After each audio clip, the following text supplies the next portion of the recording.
Hey traders, welcome to traders club of India. तो कल का मार्केट एनालिसिस करते हैं बैंक निफ्टी के लिए। कल का trading level, CPR, support, resistance, price action और ओपन इंटरेस्ट देखते हैं, और कल का अपॉर्चुनिटी देखते हैं, कहाँ पे ट्रेड पॉसिबल है, कहाँ पे अपॉर्चुनिटी क्रिएट होती है, वो सारा डिस्कस करते हैं। ठीक है। तो बैंक निफ्टी ने 239 पॉइंट ऊपर क्लोजिंग दी है लास्ट सेशन से। ठीक है। तो ये वन डे टाइम फ्रेम में जो कैंडल बनी है वन डे में, ये अच्छी खासी बुलिश कैंडल बनी है। इसमें प्योर बाइंग हुई है कैश में। ठीक है। और 40,700 सस्टेन की है। और अपना जो हिस्टोरिक ट्रेंड लाइन आ रहा है वो काफ़ी टाइम से वहाँ पे प्राइस रिस्पेक्ट करे, उसको भी ये हल्का सा ब्रेक किया है। बस इसको 40,700 सस्टेन होना चाहिए, तो फिर हमें अपवर्ड मूव देखने मिलेगा आने वाले डेज में। ठीक है। तो ये हमारा पहले का ही लेवल्स है वन डे टाइम फ्रेम में। इसमें जो अननेसरी चीज़ है वो निकाल लेंगे, और जो नेसेसरी चीज़ है वही रखेंगे, वही लेवल्स रखेंगे। ठीक है। तो ये इस फाइनली इसने अपना जो डब्ल्यू पैटर्न बना था नीचे से, वो उसने ब्रेकआउट दे के 2 दिन सस्टेन कर चुकी है। और जो हमारा जो मेन जो 40,700 का जो डिस्कशन हुआ था, उसके ऊपर प्राइस अभी फिलहाल है। ठीक है। तो जब जब तक इसके ऊपर प्राइस रहेगी और थोड़ा डिप मारेगी, तो डिप में भी बाइंग ही करेंगे, सेल के लिए नहीं जाएंगे। ठीक है। तो अभी और याद रखना, एक ट्रेंड लाइन आ रही है हिस्टोरिक ऊपर से, वहाँ पे अभी प्राइस है, और क्लोजिंग दी है 40,700 के ऊपर क्लोजिंग दी है। हाँ, बस इसको सस्टेन करना चाहिए। अगर ये नीचे भी आती है थोड़ा तो ठीक है, थोड़ा कंसोलिडेट होगी।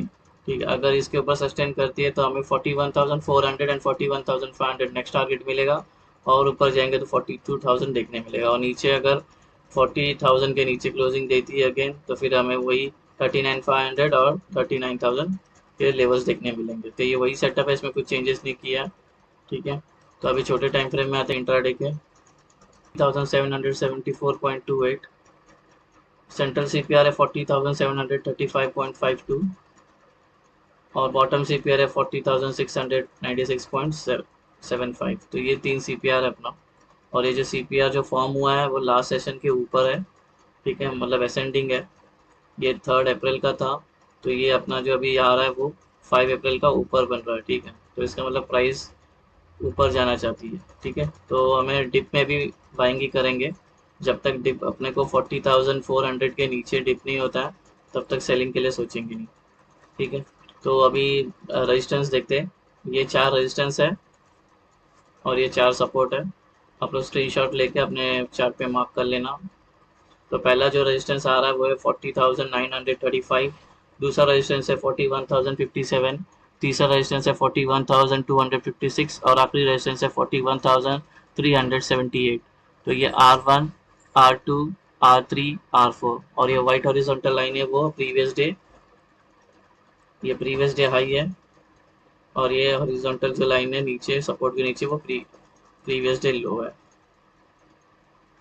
ये वाइट हॉरिजॉन्टल प्रीवियस डे लो है। तो पहला सपोर्ट जो आ रहा है वो है 40,613। दूसरा सपोर्ट है 40,413, और तीसरा सपोर्ट है 40,291, और आखिरी सपोर्ट है 40,092।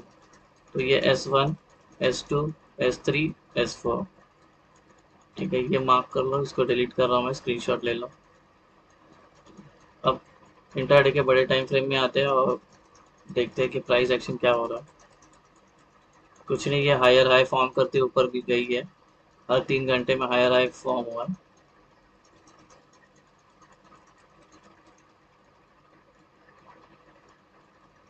सी, हर 3 3 घंटे में हायर हाई फॉर्म हुआ।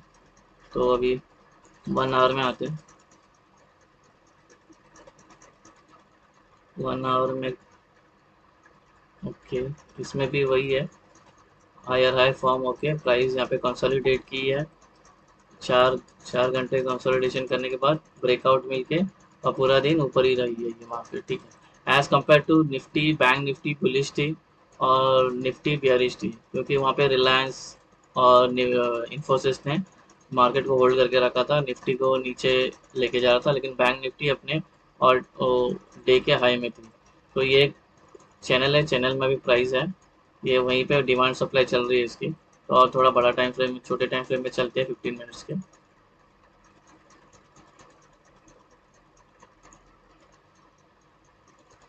सी इसमें क्लियर दिखेगा कि हमने कैसे कंसोलिडेशन होके प्राइस ऊपर ट्रैवल की। यहाँ पे भी कंसोलिडेट हुई है, यहाँ पे भी कंसोलिडेट हुई है और ऊपर ही ट्रैवल कर रही है। ठीक है, ये जो राउंडिंग बॉटम बना था, ये कप एंड हैंडल, ये पॉजिटिव में हमें देखने मिला है और इसका ये नेक लाइन भी ब्रेक किया है और तब से प्राइस ऊपर ही है।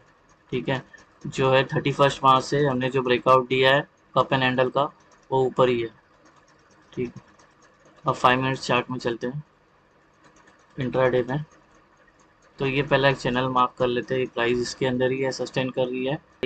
फिर यहाँ पे आए तो डिमांड, फिर डिमांड जनरेट हुआ, फिर यहाँ पे आया तो फिर सप्लाई, फिर ये डिमांड सप्लाई ये चैनल के अंदर ही कर रही है 31 मार्च से ही। और एक बात, अगर अभी अपने को नीचे के लिए अब ट्रेड लेना है तो एक सेकंड में फीबो लगा के देख लेता हूँ, फीबो क्या बता रहा है।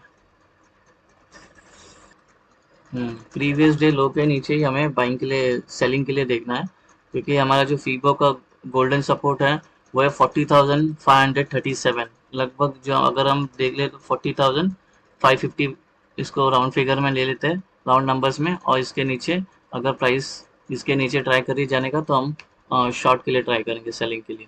ठीक है, तो अभी हमारा ट्रेडिंग लेवल्स मार्क करते हैं। अगर अभी प्राइस है 40,800 पे, अगर फ्लैट ओपन होती है 40,800 के आसपास ही, ठीक है, यहाँ पे, तो हमें जो ऊपर की साइड में अगर ट्रेड बनता है तो पहले ये वाला जोन को इसको ब्रेक करना चाहिए। कौन सा, जो प्रीवियस डे हाई और R1 को ब्रेक करेगा तभी हम ऊपर के लिए ट्रेड करेंगे। इसके बीच में ट्रेड करना नहीं दिखेंगे, ये पूरा रेजिस्टेंस का काम करेगी। ये है 70 पॉइंट ग्रैब करने के लिए।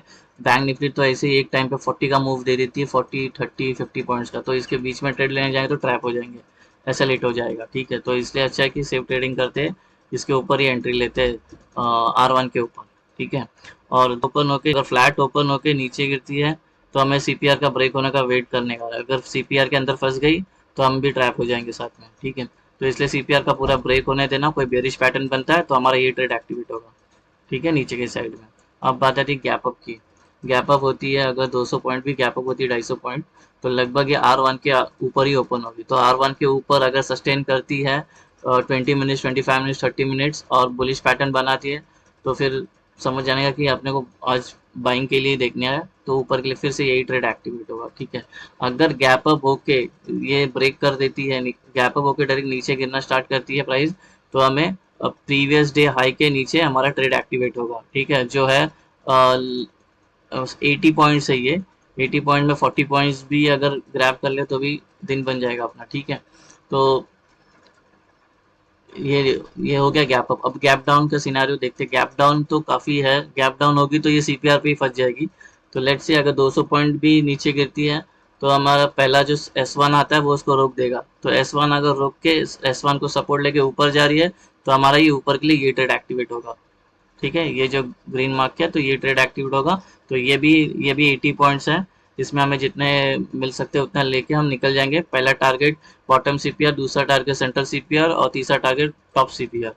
ठीक है, अगर गैप डाउन होकर ये नीचे ही जाती है तो सेफ ट्रेडिंग करेंगे, नीचे के लिए ही ये वाला ट्रेड एक्टिवेट होगा। ठीक है, ये गैप डाउन होके अगर टाइम स्पेंड करके जिस बाजू में ब्रेकआउट देगी, ऊपर या नीचे साइड में, तो ये हमने दो जो मार्क किया है, तो फिर ये नीचे की साइड में करेंगे। ठीक है, और फिर बाद में यहाँ से घूम के ऊपर, यहाँ से अगर ये हमारा टारगेट अचीव होता है S12 के पास, बाद में फिर यहाँ पे प्राइस अगर घूम जाती है तो ये हमारा ऊपर के लिए ट्रेड एक्टिवेट है, ये टारगेट के लिए।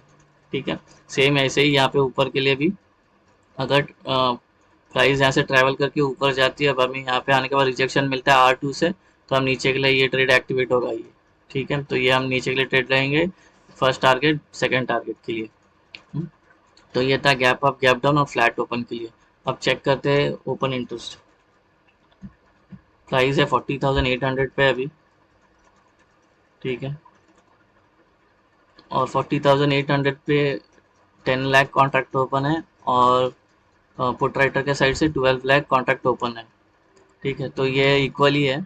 और अगर प्राइस नीचे जाती है तो इसको इमीडिएट सपोर्ट है 40,700 पे, यहाँ पे 12 लाख है, यहाँ पे 1 लाख है, तो ये पहले इमीडिएट सपोर्ट है।